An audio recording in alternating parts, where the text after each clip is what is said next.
this movie Chappaquiddick about the tragedy Teddy Kennedy was involved in, where he basically drove a car into a river and Mary Jo Kopechne died. I mean, this was an incredible political scandal.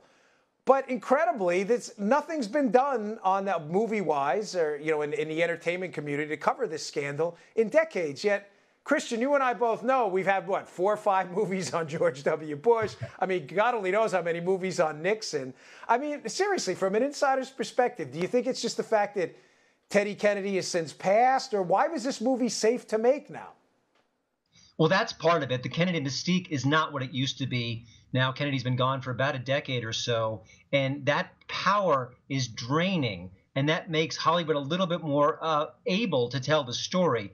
But again, this is 49 years later, give or take a few months, so it's amazing it took so long because the story is so sensational, is so dramatic, it's perfect for the big screen. So why haven't we seen it earlier? And the good news is that it's a terrific movie, well told. It doesn't get bogged down in partisan bickering. It just sticks to the basic facts, and they are chilling enough.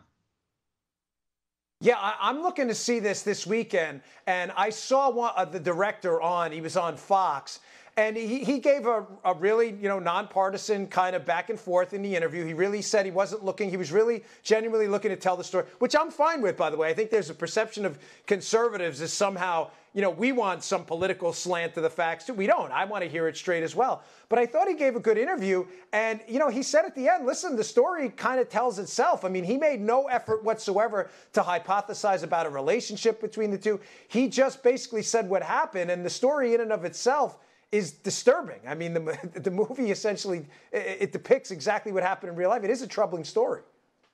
Yeah, I spoke to one of the producers in the film, and he said they really tried to stick to the facts and not go into the conspiracies. That makes it a stronger movie. It also kind of gives it a bit of a shield against critics, and actually critics are enjoying the movie. It's got, last time I checked, about 81% fresh on Rotten Tomatoes, which is the aggregator site of all the different reviews. Yeah. Most of the reviews have been rather kind, and also realizing, oh my goodness, what did Ted Kennedy do? Why was he inactive for so long while the car was submerged? The details of the story are just frightening. And the fact that it's told in such a sober manner makes it all the more powerful.